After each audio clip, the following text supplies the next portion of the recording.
The Norwegian Method. I'm Olav Alexander Bu, peak human performance developer, coach to Kristian and Gustav. I'm Dr. David Lippman, a health and human performance specialist, and welcome to the Norwegian Method podcast. The Norwegian Method.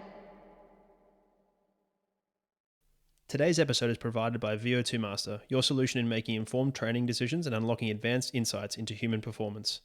Upgrade your training and metabolic assessments with the user-friendly VO2 Master Analyzer. VO2 Max, RMR, CPET with the reliability, accuracy, and portability that you want. Use the code Olav Method, that's OLAVMETHOD,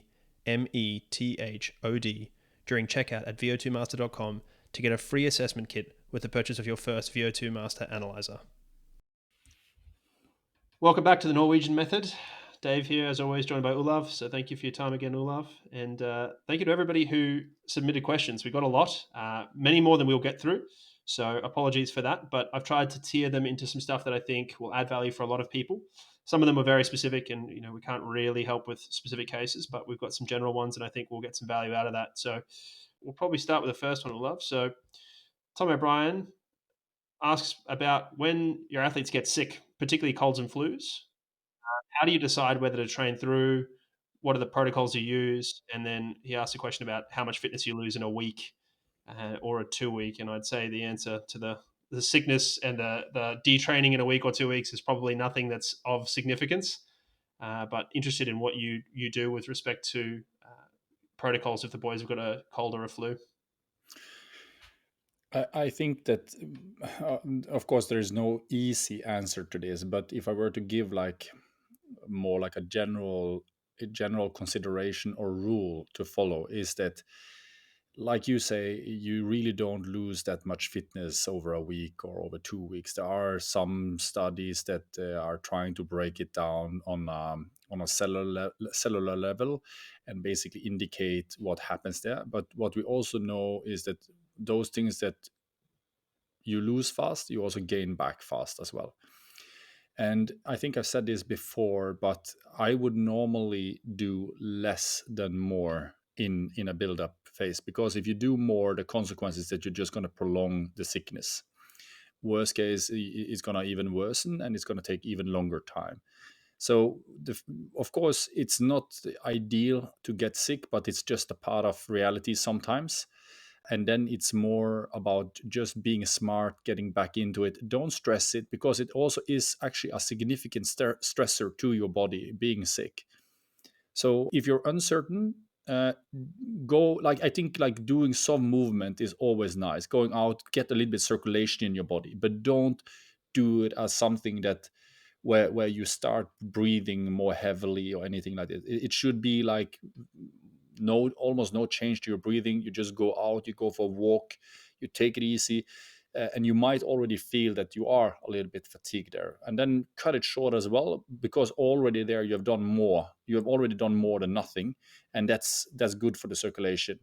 And maybe even you will recuperate faster. But if you then go out and you say, I just want to run this off me, sure, maybe that can work, but the likelihood that's going to work is so little that you're more risking both short-term and long-term effects of that if that's become the habit that you employ. That I would say, don't be afraid of losing any fitness, whether you get a 1 or 2 week flu or something like that. Also, after a couple of days where you had the worst period, try to get back a little bit, like moving around and so on. Yeah, so I would say take the worst days off, where you just give the body a little bit of extra rest. You're trained, and that gives you always a little bit of a boost. But then as soon as you're past those 2-3 worst days, if you have like a significant flu, then I would say it's good to get up out of the couch, out of the bed, start moving a little bit, but make it short, make it easy, and actually keep an eye of your heart rate and breathing. Rather, how does it feel? Because you want to keep it light and then naturally bring it back as you start to feel that you are normal. Take a couple of days extra to bring it back, rather than try to shorten it down a couple of days, because it's not going to make a difference in the end if you go a little bit too easy. And just to confirm there, the last thing that comes back is intensity. So it's obviously there's no exercise, there's movement, and then we start exercising, but it's low intensity, and then you finish off. The last thing that comes back is intensity. Exactly. Alrighty. One here from, and apologies if I mispronounce this, Hika Sinelma. We heard workload is king, but how does the Norwegian method take into account endocrine stresses of different physiological exertion domains? How is the workload measured for the run and swim? We have for a very long time tried to find markers or biomarkers that are good indicators of stress, and to be able to monitor and even maybe be even smarter about recovery between sessions and workloads and so on. I think one of the things that we have learned through those various projects, where some of them have been up to measuring more than 2,000 biomarkers in one go. We sample and quite up, let's say, larger capillaries of blood or venous blood to quantify, let's say, around 2,000 biomarkers, a mix between mRNA and proteomics, to see if we could see changes there. But on the other side, also more, let's say, point of care devices, simply to also look at markers. And one of the things that I always come back to is that the single best predictor of stress balance boils down to your ability to comply with the program and have a little bit in surplus. We can obsess over CK or mRNAs or whatever you really want to do there, but we find correlations between them, but they don't become like a good marker of it. Like you also have like HRV, which is more, let's say, a more nicer, non-invasive metric. But again, the best predictor of, let's say, that you have nailed a program that works for you and your current life balance is that you are able actually to meet the plan that you are having. And obviously, as we talked before, we talked about key sessions, maintenance sessions, and so on, development sessions. But where you exactly have to keep an eye out of this is that you're able to comply most and foremost with your key and your development session, so that you're able to comply with the targets that you have set there, that you're following the trajectory that is planned. That will be the best predictor, and at the same time that you don't feel that you're digging your deeper and deeper and deeper and deeper into a hole as you go, but you feel that you're coming out of the sessions, let's say, not necessarily on a session to session basis, but let's say on at least on a weekly to monthly basis, where you see that you're exiting the sessions more or less the same, in a period, over a period. And then finally, I think that, of course, some people, they have a very, it's harder for them to bring in routines and keep a stable, like they are maybe more travels, they have other obligations that makes it more difficult to keep consistency, a really good consistency in the plans. And then of course, you add noise elements to the whole, because it's not necessarily, sometimes it can be that you just had a lot of stress and Yep. you didn't get time to eat properly, and other things that causes you to exit a session not as good, and other times better. But again, I think, like, always monitor stress, not on a day-to-day basis only. Look at it, more importantly, is a week, monthly basis, to keep the consistency and see that you are meeting the targets for the session. Yeah, and as we touched on in earlier episodes, finishing sessions with at least something like one repetition in reserve is key to allow Yeah. you to exit that session properly and not overstress yourself. And that will change, to the question, that will change the hormonal profile to a degree as well. And then making sure you live in a way that facilitates low stress outside of training if you are trying to do that, right? We talked about this with the age grouper, that may not be possible, but for people like Kristian and Gustav, that is the goal. They live in a Yeah. training camp, so they don't have to think about other stuff. It's, that's how they do it. Well, actually, it could be mentioned to that one that even though they are extremely focused on keeping good routines, there is always a slight fight with, today, with, for example, the mobile phone and other things Of like that. course. It's yeah, but yeah, as you Yeah, say. of course. That should speak to Jonas Tofterona's question as well. He asked quite an extensive question, including a couple of things. But one of the other questions he had was, or as part of it, was about double threshold sessions and making sure you're tracking recovery between them. But I don't think you do that. I think it's just the goal is to do the double threshold, stress yourself out, and then recover the next day. It's not about trying to recover between sessions. No,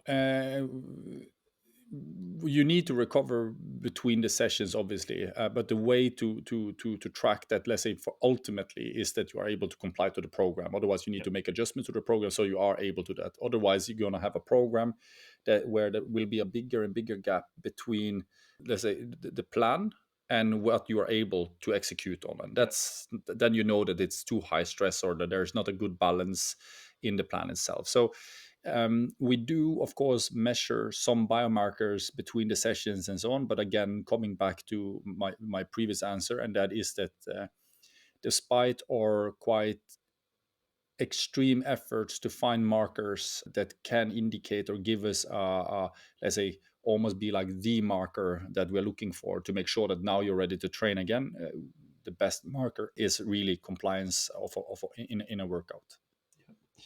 Vagara asks, why does KB use the chest strap off to the side? The reason for that is because Kristian has a mutation in his or Chest wall, yeah. in his in his rib cage, where it is a little bit more pointy on one side. So you can clearly see it when he, for example, when he swims non-wetsuits, you Yep. can see that he has a quite pointy chest, and that is a little bit more on the one side than the other. And that means also to avoid, because the heart rate monitor obviously is a hard plastic, and that hardest section there, if he puts it in the center, it will actually not sit properly on his chest. So he Yep. needs to put it off onto a little bit on the side where he has a more, let's say, even surface. It makes tons of sense. It's also why he's got a large lung volume because of the chest wall shape. So, Yeah. alrighty, onto some nutrition stuff after our episode a couple of weeks ago. So Martin Blayo asks, you talked about fueling. How will you change the strategy for Olympic distance versus Ironmans? And is that different types of carbs or different amounts? And then he asked about caffeine as well. Caffeine, let's just do that one first. Obviously, caffeine is an ergogenic aid, and there's plenty of studies to support that it works. And I'm pretty sure also with all the samples, or let's say the sample size, because I don't have many subjects, or let's say, but I have like an insane amount of data on Yep. each, or let's say on those subjects I have, where we have randomized is like sometimes with caffeine, sometimes without caffeine, various periods, and so on. And one thing that I can say is that we for sure, caffeine has enough of an advantage that we would use it. But I would say at the same time also that it's very easy to blow up a race also if you are not being careful with caffeine. So I would experiment a little bit with caffeine and go gradually up with it. And also at the same time, if you have the opportunity to ingest caffeine in its natural state, so drink coffee, then basically that is something that I also am a much bigger believer of than taking it in a pill or so, or other things. But of course, in a race, you can't stop and have a coffee normally, unless you are there for an adventure race. Then I would normally take it, like, for example, you have the Morton Gel 100 with caffeine, for Yep. example, that the guys are using.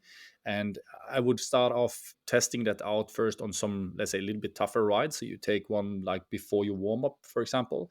Then you see a little bit how that works. And then there's a lot of talk about periodization. Some people say that you should stay off coffee the last days leading into a race or a week into a race.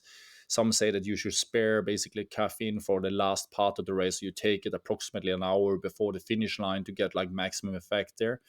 But our experience is that basically like using more like having a fairly steady consumption of it, we can't really distinguish better what a one protocol there gives better result than another protocol. And then it's more like finding your threshold, and don't go crazy with it, because then you most likely wreck your race. So Yep. what does that mean? It means that go by normal recommendation, like the Yeah. recommendations that There's, are normally there. Like there's for an tons of them Ironman, a around. couple of hundred milligrams. That's should normally be quite safe. So that would mean that, for example, you take maybe one gel or a drink mix with caffeine in, for example, on the bike, maybe two, and then you take also, then you have to, but also then get experience with how this is when you also start running, and see whether you dare take also Yeah. one on the run as well. Yeah.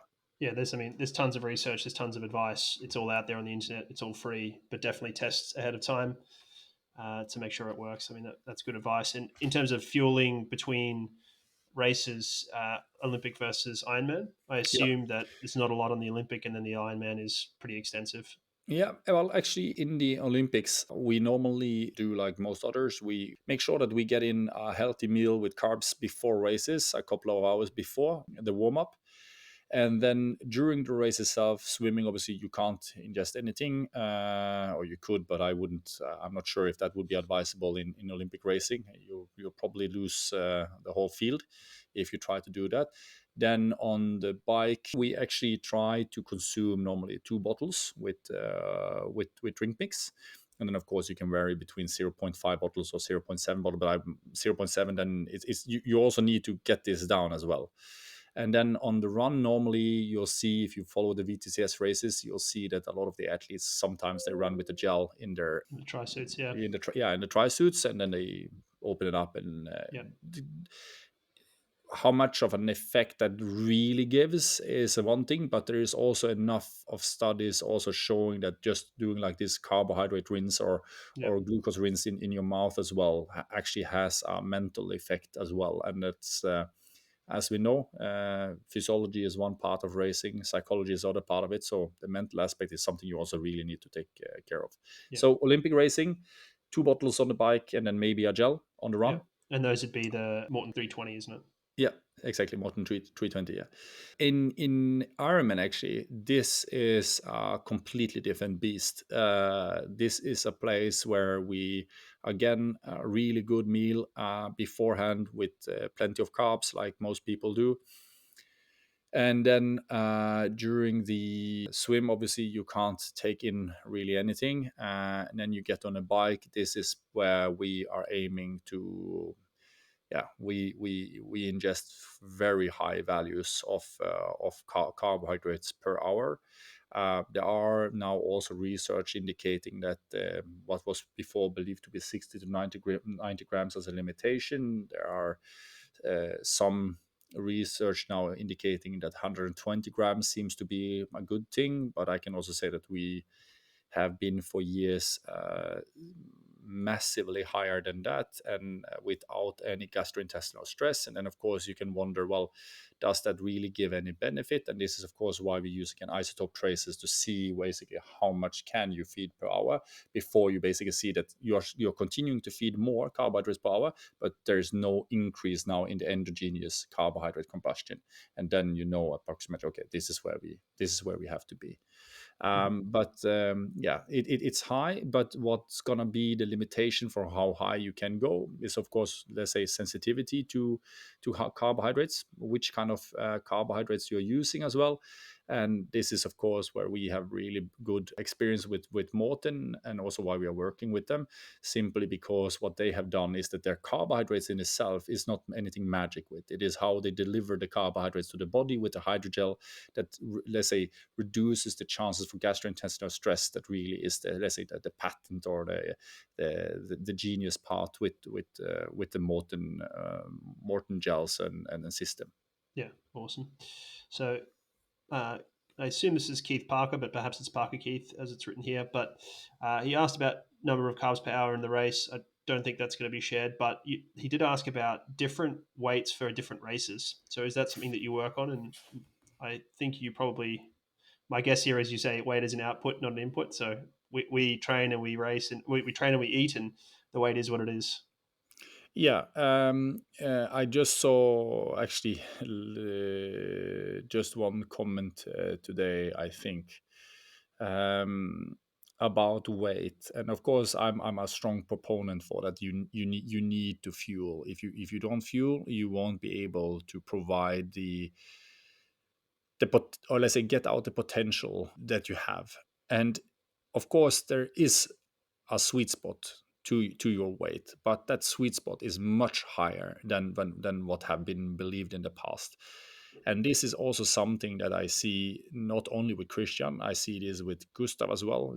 Gustav now is in a rehabilitation period, but he has also gained a little bit more weight than what he have done before, and this seems to be very beneficial for him as well. So he was already at Kona at his heaviest ever, but now he's even higher. And even now during his rehabilitation period, he seems to respond really well from have gained a little bit extra weight as well. So I have to say that don't obsess over it, rather fuel so that you can really train properly.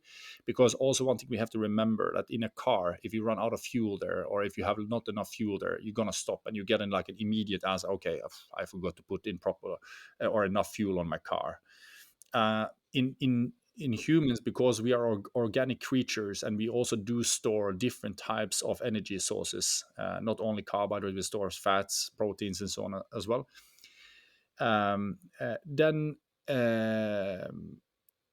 the difference there is that you won't get an answer today. If you underfuel today, you won't get an answer. Maybe you get a little bit poor session today, but a lack of growth. The body is so smart, and it basically senses most probably more than we even understand what's going on in the body, and it regulates different processes based on this in a lot of different ways as well.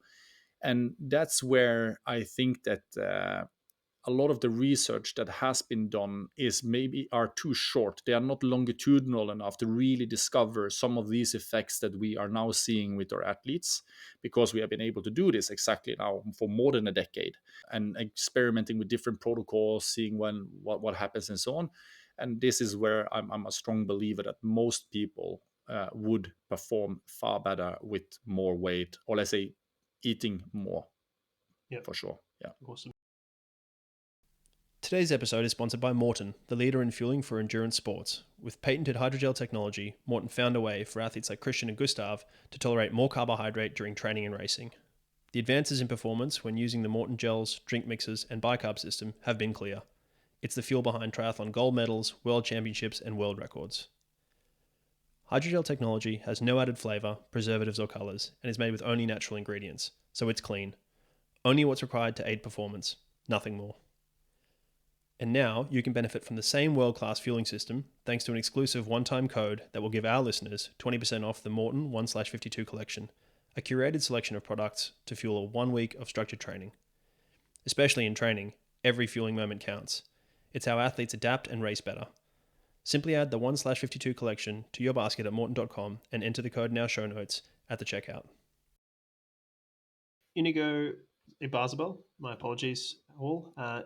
He says she says, in recent times, torque training has become a very new aspect of training in the world of cycling. Have you applied it, and what do you think? So no, it's not a new concept. Torque training is something that is fairly old. I don't know for how long it have existed, but before my time, to put it that way. Maybe one thing one could maybe touch upon here quickly in that regards is that people ask, why don't we do more strength training, or what do we do of strength training and so on. Think of it more of this way, that when you do, for example, a squat, that is an exercise that is very similar to a pedal stroke on your bike. And if you now have a velocity-based device connected to your bar as well, you would know, obviously the weight of the bar and your body, and the second part of it is that now you measure the velocity for how quickly you're moving this bar, and this is why you can calculate, for example, now power.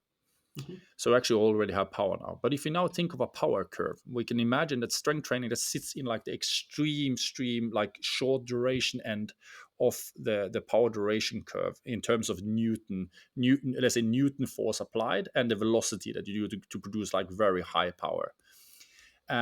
And the question there is like, how much do you need of it? So torque training for me is more where you're breaking down the power component into force velocity, and you're more looking at, okay, what kind of stimulus do I want to apply here? Like, do I think that this athlete would be able to increase his power sustainably by focusing on a little bit higher cadence?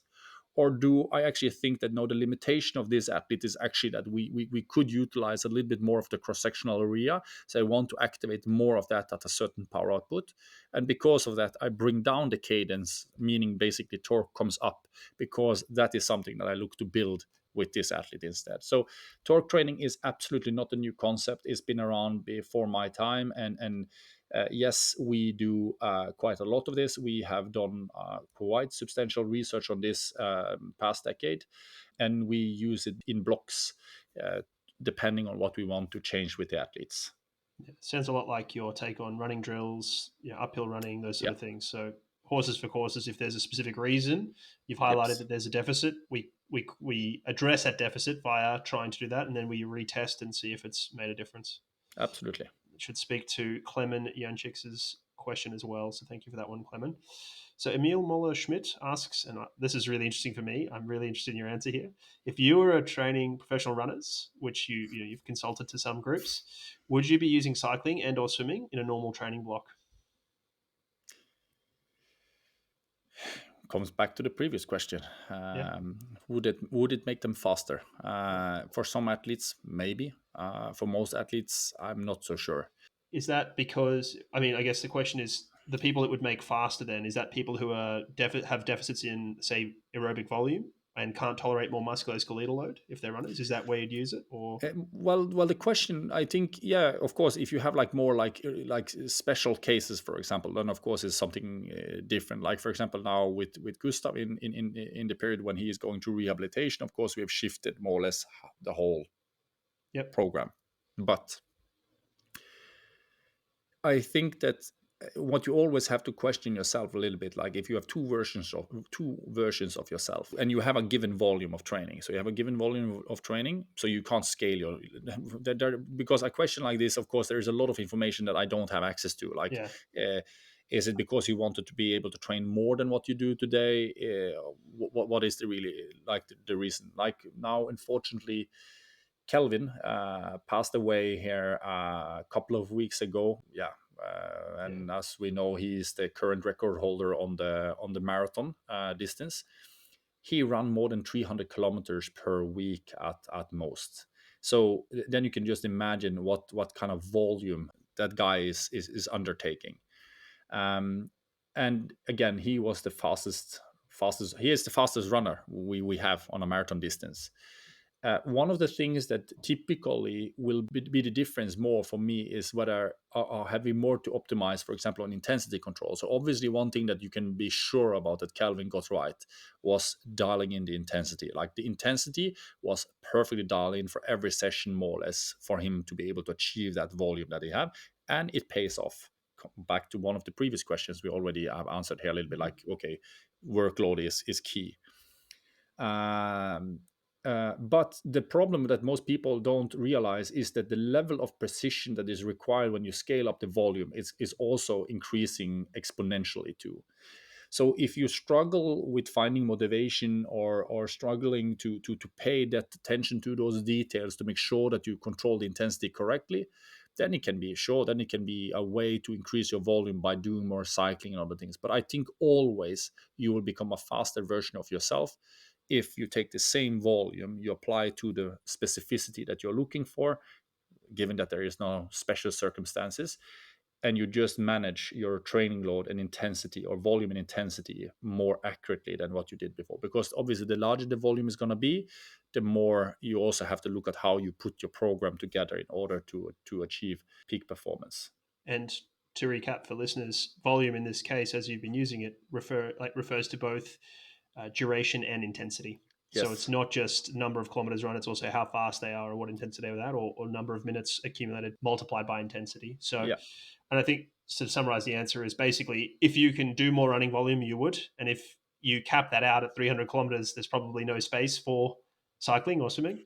But perhaps there is a case in between those two whereby somebody can't tolerate more running volume for whatever reason, injury or whatever. Then maybe there's the reason you'd bring in some cycling volume, probably in preference to swimming volume because it's a little bit more specific. Yeah, absolutely. But it can also be a way, like you do, if the goal is exactly to be able to tolerate higher volumes. So let's say you are like in a build-up or a transition period where you're trying to increase the volume that you can tolerate, and you're afraid that maybe more running will do more harm, but you want to be able to increase the volume. Then I think also like cycling. I don't think necessarily cycling will do more good for you than what swimming does. It can also Okay. be the opposite, but it's more the ability, because one thing that happens now when you do these other activities as well is that you impose more stress on your body. That's gonna require a higher demand in terms of energy inputs. You need to start to eat more. So there's a lot of adaptations that will go on, and when you are also in this stage, that will also be more, you will get more tired simply by doing this more training.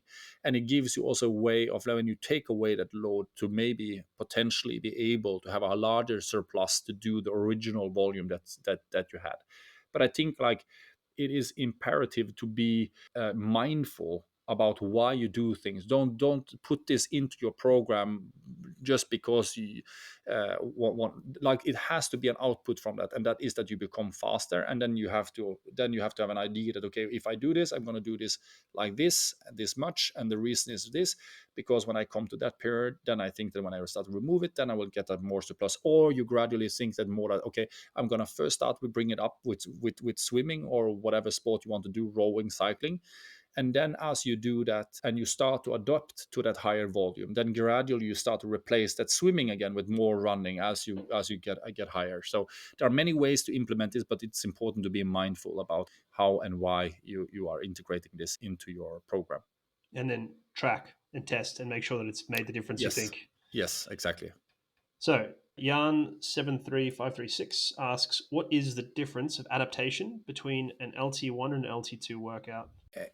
I think LT1 and LT2, a lot of people have attested that to us, if that's the right thing to say. Yeah.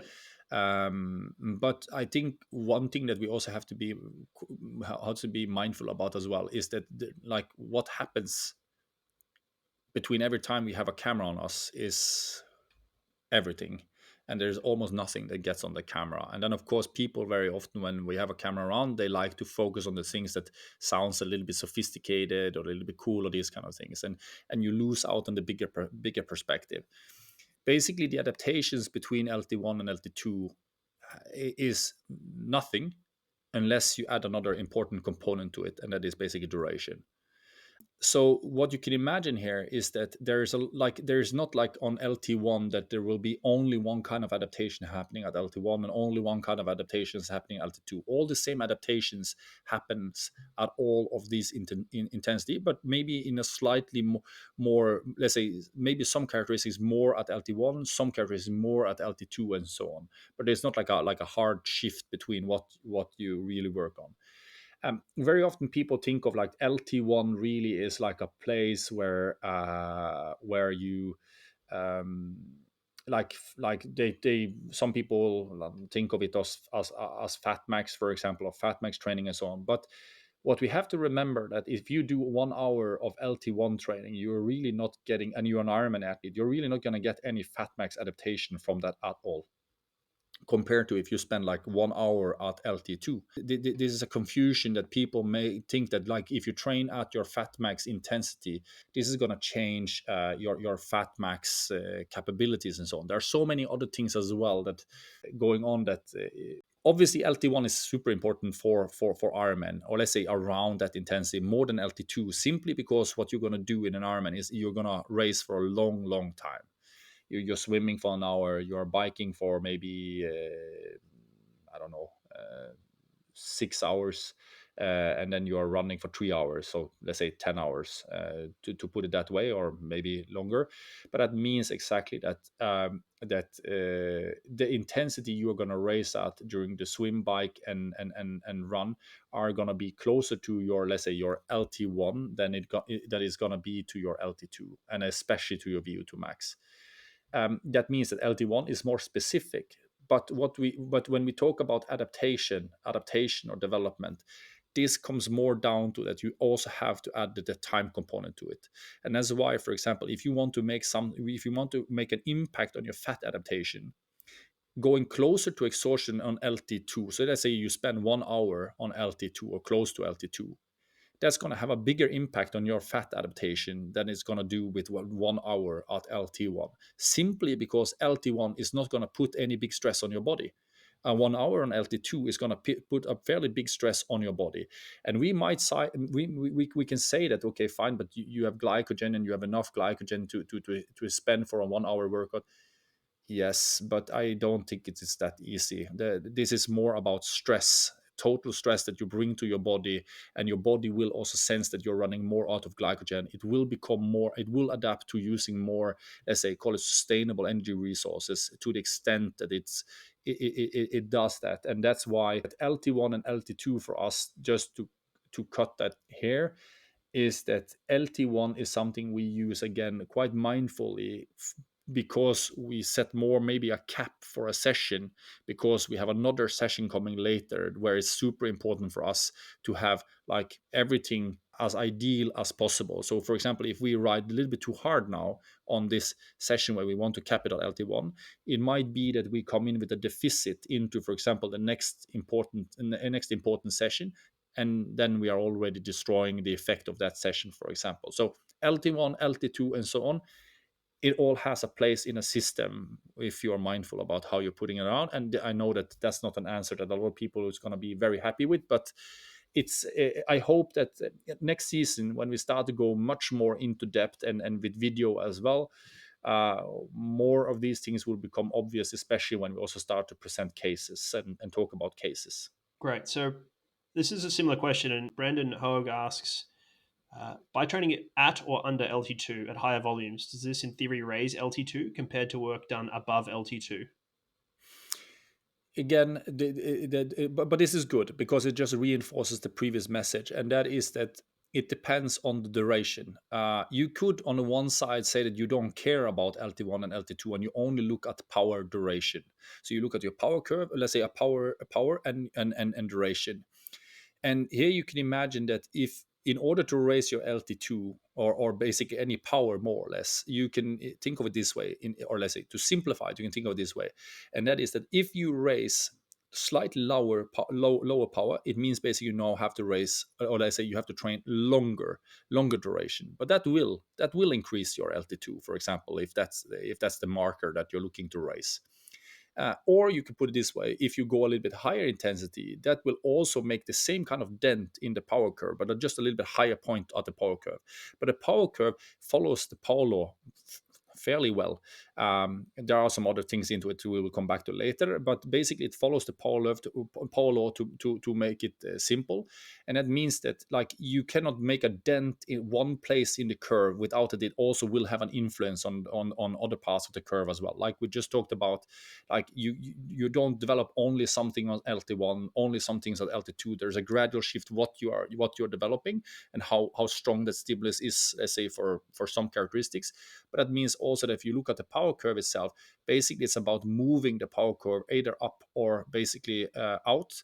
And that means either that, for example, if you go at LT2, or let's say you go above LT2, yes, you can have a little bit shorter duration to reach, let's say, somewhat similar effect as you could if you went a little bit below LT2, but you now just extended,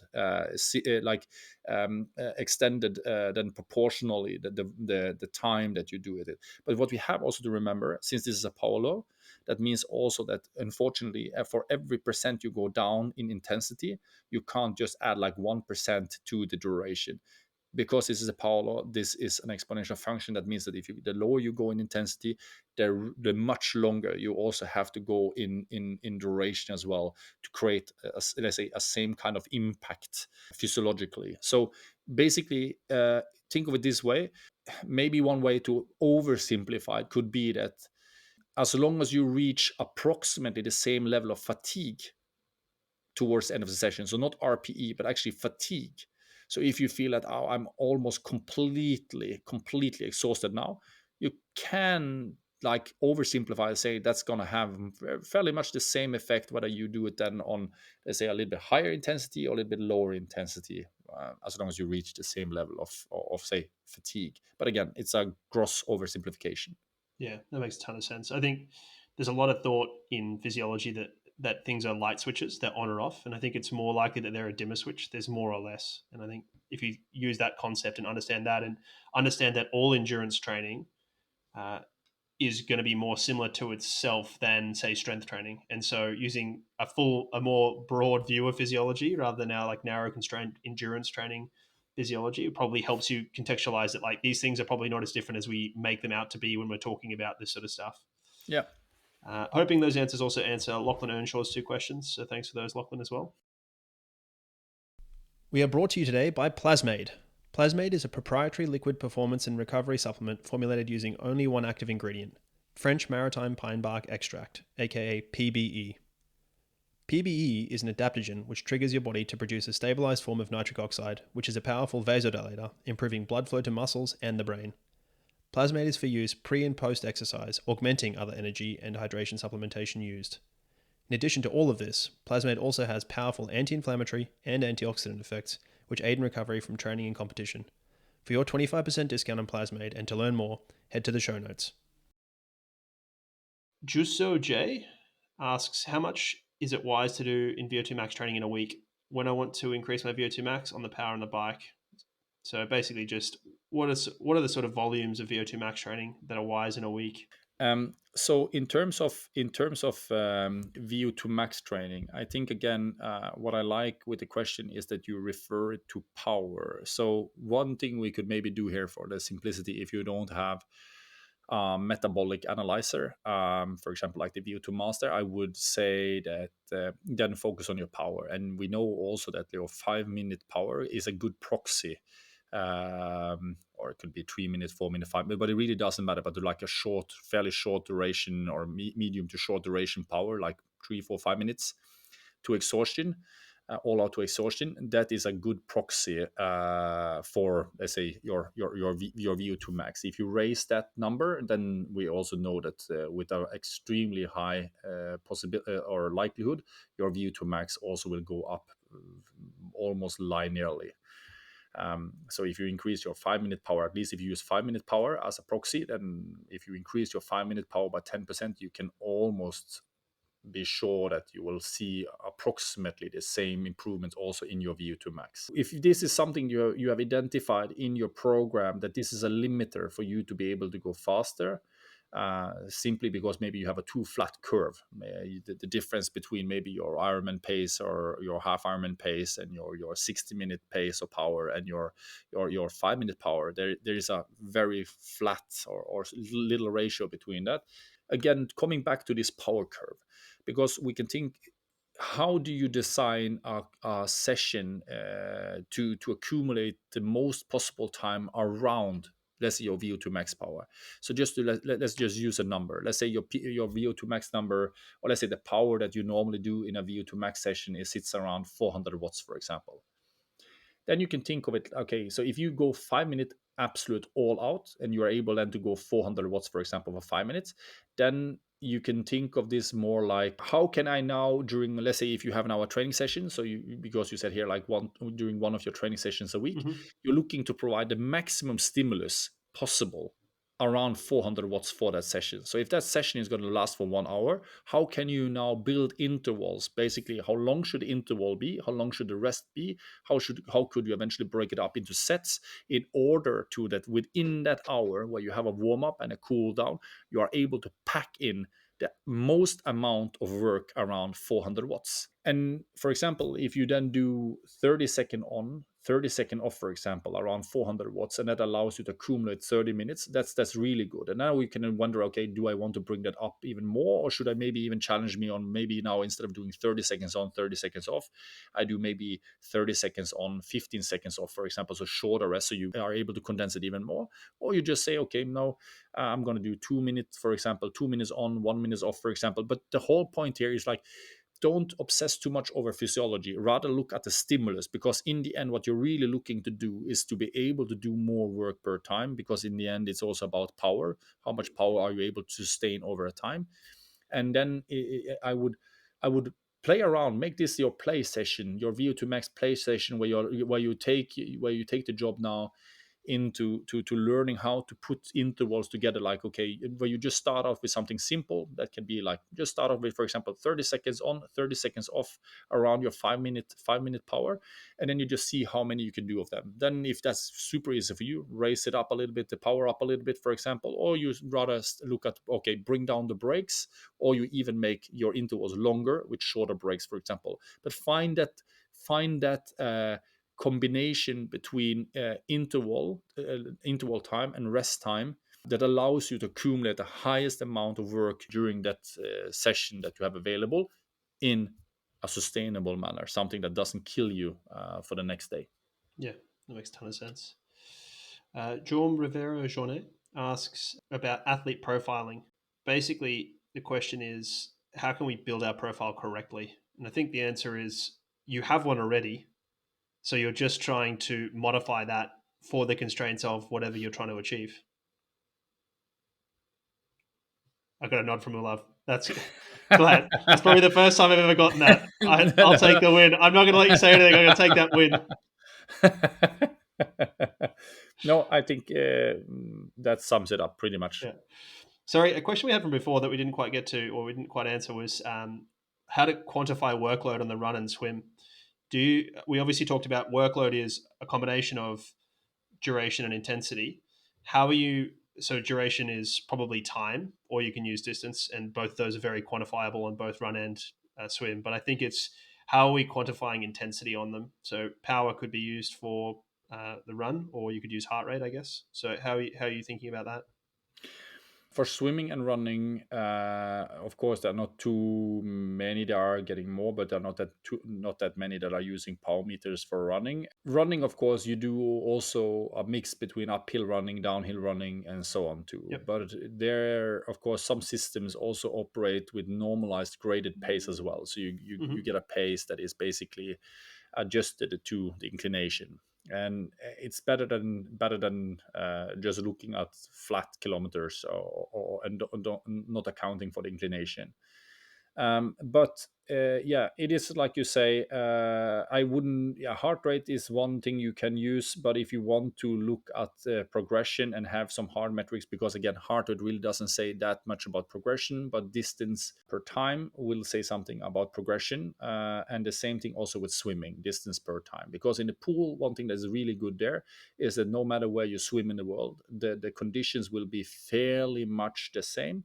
Of course, you get yards, you get meter pool, you get 25 meter, 50 meter, 25 yards, 20 feet, no, 50 yards, and so on. But the thing is that they are like, this is very homogeneous conditions. So actually just using distance and time, and then basically quantified in, let's say, in, for example, velocities so for example, if you use 100% as your competition target, for example, then you could say that, okay, uh, you're doing this many meters at 105% of your competition pace, for example. This much distance at 100%, 95%, 90, or whatever granularity you want to have. You can even make it much, much, much more coarse than that. So you just make it even like in a three zone model, which would basically be low intensity, medium intensity, and high intensity. And then basically you just set a cap for, okay, 100% is that's going to be the transition between medium to high intensity, for example. For me, it really doesn't matter as long as you're being consistent and you are basically evaluating how much time you or distance that you accumulate. And in swimming, it's super simple to use distance. In running, because you're also running uphill, downhill, and these kind of things, then it makes it a little bit more difficult. But again, I'm a big fan of using distance and time, or pace, velocity. And then, of course, if you don't have a power meter, use heart rate. Again, when you're running more, yeah, Yeah, hillier runs. varying terrain as well, Yeah. to keep track of it there. For myself, I can say only that we do so much calorie measurements. People, of course, see that we're using VO2 Master all over the place, and maybe wonder, is it like, why do they measure VO2 max all the time? It's not about VO2 max. It is about getting such a large sample size in different interval intensities, whether it's biking, running, swimming, and so on, that we can say with an extremely large sample size, very accurately, at each different velocity, each different power output, how much calories they are burning, and not only in a session, but then also after sessions, before meals, after meals, before they sleep, after sleep, all these kind of things, to have a very good fundament to do calorie budgeting for the guys. But then again, this is not sustainable in a normal context. So again, I would say keep it simple. Use a metric that is fairly universal across three disciplines. So heart rate, hopefully you have that both in, maybe even in swimming, and you have it on biking and running, and that gives you a good way to have a fairly good idea of this. And yeah. Awesome. We will get more into details later. Awesome. The Monster Gaming 99 talks about something similar. He asked about power curve and talks about cycling. He's asking about using things for running and swimming as well. I mean, you could use a pace curve as well. So you could use a speed or pace as well to use it to get a curve. So it's just a fastest pace for that amount of time. And look, Training Peaks will do this for you as well. If you're using Yeah. Training Peaks or something similar, you can get speed durations, you can get power durations, you can get heart rate durations actually as well. Yeah, and there also, if you do running and you do running in varied terrain, then I would maybe I would try to create a normalized graded pace curve. It's not going to be extremely accurate, but it's better than just going by horizontal kilometers and you don't Yep, account for actually ups, let's say uphill and downhill running, which obviously will decrease or increase your distance per time, and then skew the understanding of intensity. for sure. Emil Tofte Rune asks, you talk a lot about 5 minute power and how to train it. You're also saying that if you have a significantly higher 5 minute than 60 minute power, you should make the curve more horizontal, logically. But what is the best way to train my 4 hour power? The logical way is to ride 4 hours, but that's hard to fit in into everyday life. Would you recommend sweet spot training, for example, 6x10 at 85% of FTP, or something else? Well, this is a really good question, and it also ties back into actually one of the questions we Yep. just had. We had, and again, I would say that as long as you are making a dent in a curve, so if you want to train your 4 hour curve, let's say your 4 hour power, but you don't have the time to fit in 4 hours for training, then what you're looking to there is to create something that is sustainable, and that means that again, when you're making a flat curve, there are many ways to make a flat curve. And that is of course that you are trying to bring exactly your 60-minute power or 30-minute power closer to your 5 minute power. And one thing that maybe might be a little bit shocking, well, to use a hard word, to people, is that for Kristian and Gustav, that meant basically leading into Cozumel or Florida, Cozumel, St. George, Kona.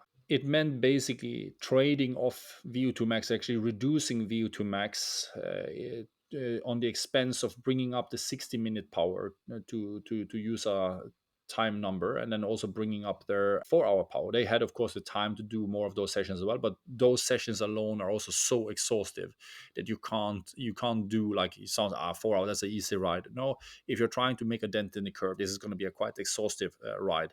But a way to do the same thing, it won't have the same effect, but it will have somewhat the same effects, because there are also some other things, again, we will come back to later. And that is that if you only follow the polar curve, basically you can't just make a dent in one place of the curve that without it doesn't have an impact other places on the curve as well. So if you improve, let's say, your 30-minute power or 60-minute power by doing sweet spot interval, it will also actually have a positive effect on the increase of your 4 hour power as well. But what I would suggest is that as you get closer to a competition, I would try to fit in at least one or two or some rides where you also focus on the longer rides as well, because there are some adaptations also that you won't necessarily get as much of when you do, let's say, sweet spot training and so on. So your approach and your suggestion, it's spot on, and I can only say that that's a very sound approach. Yep. Great. A couple that are probably a little bit less conventional or a little bit more left field, which I think are cool. So we'll finish off with a couple of these. Adam Green asks, the discussion of psychology was interesting in terms of managing people. And of course, we are recording this, to go behind to break fourth wall a little bit. We're recording this before the technology and culture episode goes out. So there is some more culture stuff coming. But he would like to hear more about whether psychology is being used for performance improvement, for example, visualization or recovery. Of course, this is something that is being talked maybe too little about, but we very often let us fascinate about different things. We get hung up in details, or hung up in things that we really find motivating or inspiring. And that's important, because that is sometimes what keeps the consistency in what we do as well, that we can play around a little bit, we can learn new stuff. So it is important. But I think on the other side as well, for me, basically, when you incorporate visualization, so actually I've done a little bit of visualization training with some of my athletes several years back, but I would only do it if I see that there is a need for it or a benefit of it. Much in the same way, you don't do strength training unless you really need it. Don't do torque training unless you really need it. Don't fill your schedule with things unless you need it. And if motivation or finding motivation or keeping up your motivation or inspiration is to play around with a little bit different things, do that. Then that's perfectly. It's a really good way to grow. But I would say that if you're on a time press schedule and basically and everything is like that's not your need, then I would say that there is no need to basically input it unless you have identified that you are struggling with something. And then, for example, visualization techniques can be one way to address or try to improve that. But then again, should have the same approach. You go into it, say, okay, let's try with visualization training. Then you give it a period, you assess it, whether you feel that this is making a difference for you. Okay, if it does, continue. If it doesn't, see if you have to change something with it. But at some point, there is always a need to pull the plug because it doesn't give necessarily the benefit anymore, or you just keep it. It have really given you a lot of benefits, and you put it more or less, they call it into maintenance mode, where you only need to maintain it a little bit because you become really good at mastering the skill, for example. But I'm a huge believer in visualization. I use visualization extensively myself, not actually because it was something that I was trained to do, but something I found personally quite a bit of interest in by coincidence already as a kid, and I just kept doing it, and I actually became aware of what I'm doing is actually visualization when I got older. So yeah. Awesome. Another slightly very different one, but I think it's probably a few people are more interested in this than they would concede. So Blake Anderson asks, if working with elite athletes is the goal, how would you suggest getting there as a sports scientist? How did you do it? Assuming the person knows what they're talking about, right? So let's assume that you know already or that you've got the qualifications. So how'd you get there? And maybe some of your story of how you started working with the boys. I think that there are many ways to do this, and I can only say something about maybe what I would be looking for myself if somebody were to approach me, or Jeez, and then also careful here, Olav. You're about to yeah. get a bunch of you're about to get a bunch of No, emails. I'm very sorry. I actually get a lot of requests already, and I'm very sorry that I am not able to respond to it. But everything takes time, and what I can say is that we don't have more time than just what we need. And even though people would be able to be able to contribute with a lot of valuable things to what we do, it's still about a balance between all the different things we do already and managing that, because there's a hierarchy to what you see that with or at least that is the most important, and what is less important. And then at the moment you bring somebody into your program also, my approach to that is that you can't just take people into your program and just ask them to deliver. I would have to I would have an idea why I bring that person into the program, and I have also responsibility for that person and making sure that that person also then thrive in our program as well. So it's something that takes away, let's say that, or not takes away, but it's something that requires me to direct my energy also then towards something else than what I already do. And then I have to be able to justify that this is something that is worth doing at this time or point in time, or something that has to come further down the road. So I'm very sorry that I haven't been able to answer most people, or yeah, almost all that have reached out and offered their very kind help. I really appreciate that.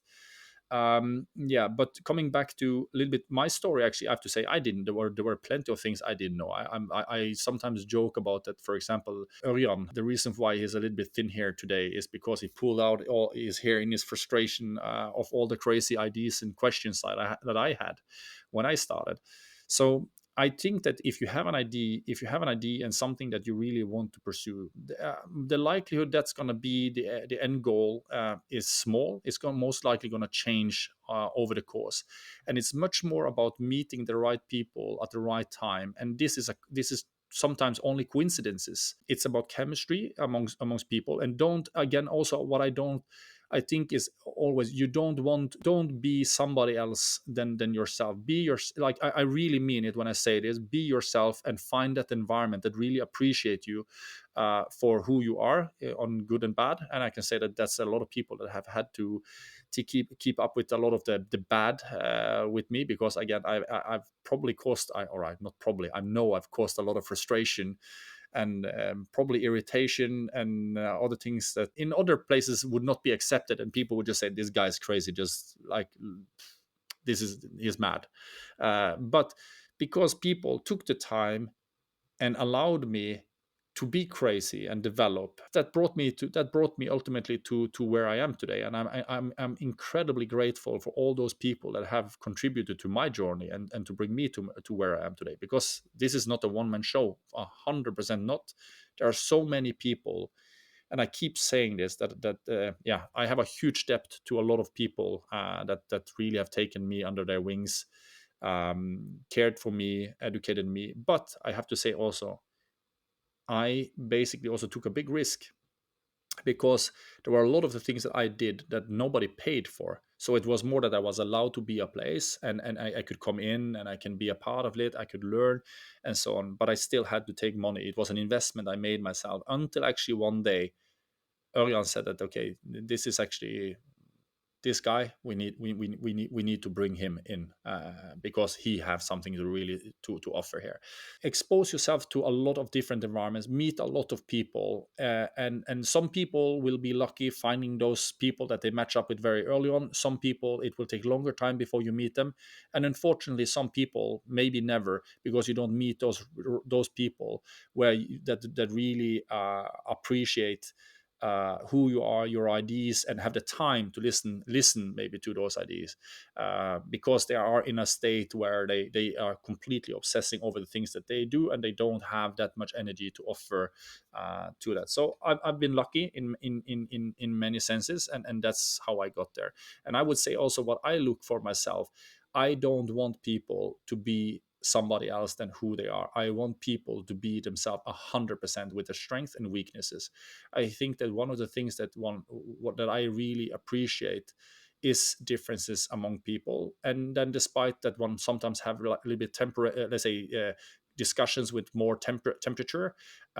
It's I think is good. The most important thing is to be respectful, and then afterwards, if we had a little bit of an argument or something, like, you come back and you reflect a little bit over it, and one how to say one. Yeah, really say that, okay, I appreciate the differences here, and sometimes it can you don't see necessarily the let's say the brilliant ideas or the genius, let's say the genius part of what they're thinking of, because that's not a part of my understanding yet. But suddenly, let's say down the road, suddenly there's, that was what he meant actually. Oh, now I understand, because suddenly I got some other puzzles that fitted this together. So for myself, I have to say, I want people to be themselves. They should be themselves, because I want those people to feel valued for who they really are, and not by somebody they think they should be around me. They should be themselves 100%. That's how I grow, because I get to learn to know people. That's one of the things that I enjoy most with Kristian and Gustav as well. We have our indifferences, we have our arguments and so on, but what I really appreciate with them is who they are. And then you develop filters. You develop filters for each other. And sometimes we are tired and we say things, we get a little bit pissed off and say, okay, shut up, I don't want to, I don't have time, or people are tired. But then afterwards you come back, and people have also different ways of saying, I'm sorry. Some people are like direct, saying, I'm very sorry I reacted the way I are.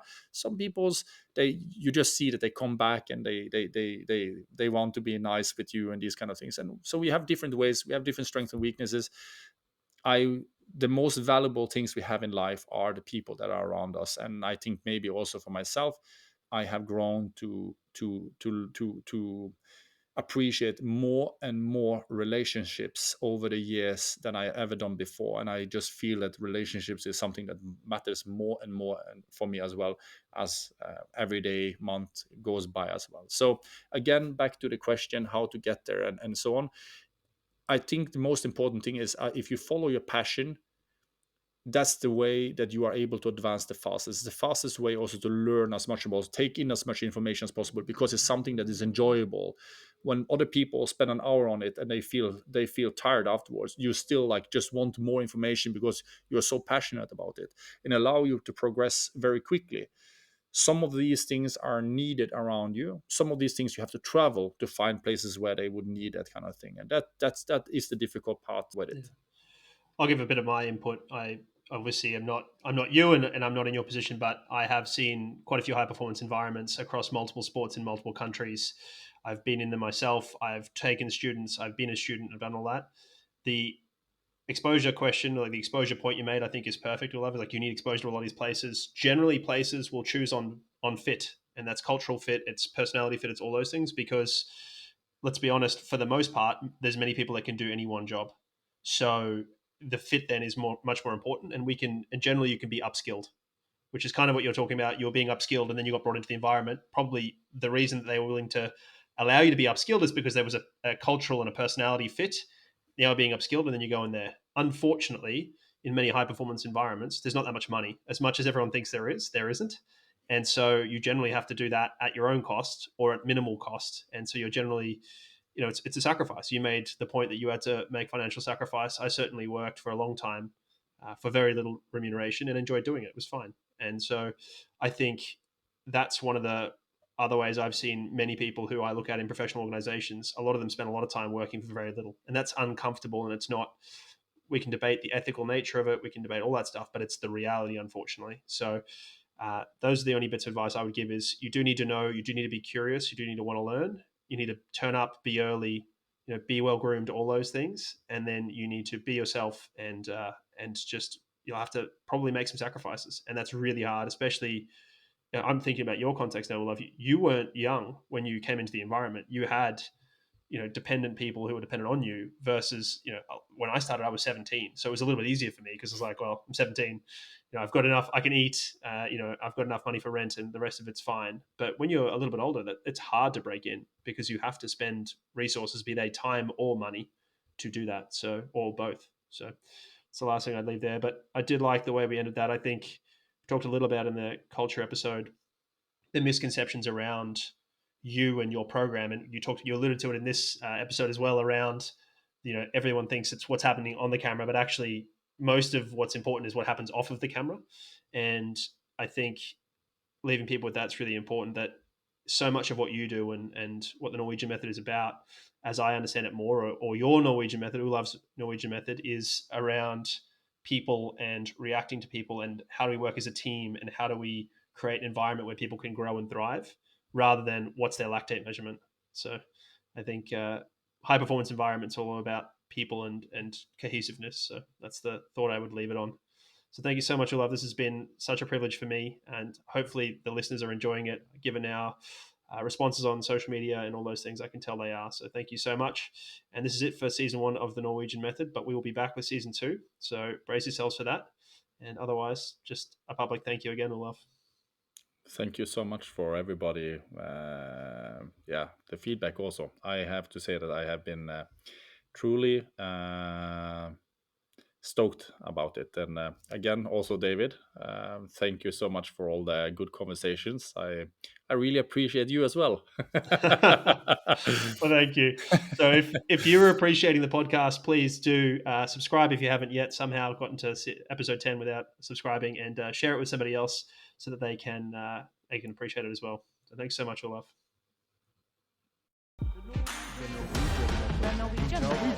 The Norwegian method.